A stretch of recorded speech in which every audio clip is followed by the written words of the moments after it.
This week, the Dutch company PAL-V announced the first flights of its prototype flying car.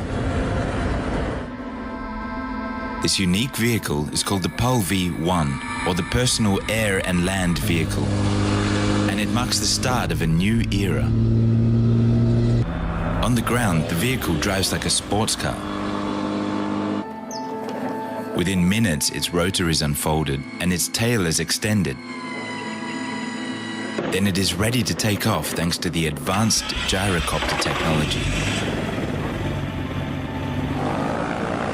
With these successful test results, it's proven that it is not only possible to build a flying car, but also that it can be done within existing international rules for both flying and driving. Having passed this important milestone, the company is now inviting investors to join them in creating the future. The next step will be the design of the first commercial production model of the PAL-V, and first deliveries are expected in 2014. For 100 years, people have been dreaming of a flying car, and many attempts have been made to realize this dream, but now it has truly become a reality.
Personal flight is an extraordinary thing. It's something that we've all dreamed of. That's why the company is called Terrafugia. It's not about the transition, it's not about the first product. It's about the movement of humanity up off of the ground and to make better use of flying.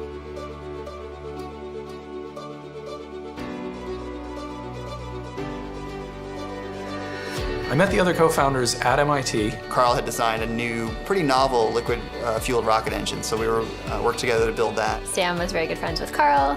He introduced me to Carl through the MIT rocket team, which was a lot of fun. It was another student group that Carl had actually founded. I asked Carl one day, what are we going to do after we graduate? And he said, let's build flying cars.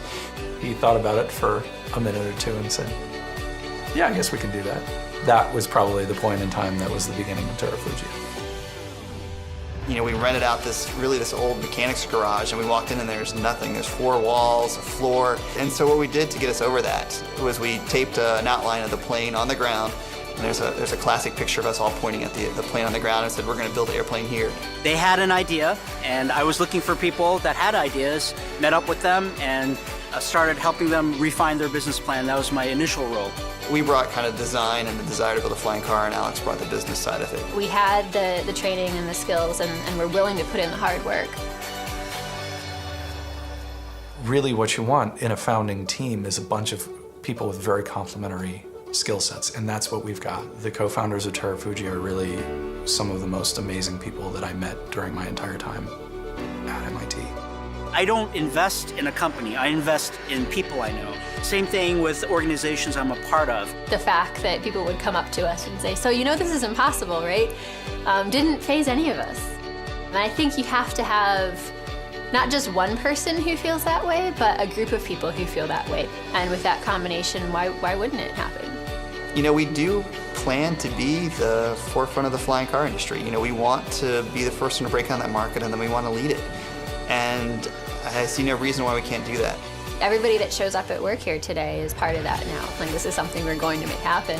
The technical challenges aren't a bad thing. As an engineer, that's what we do. We solve problems. And those all culminate, in finally building an aircraft, or in our case, a flying car that flies and drives. The reason that I wanted to found Terrafugia is because I want to help people fly.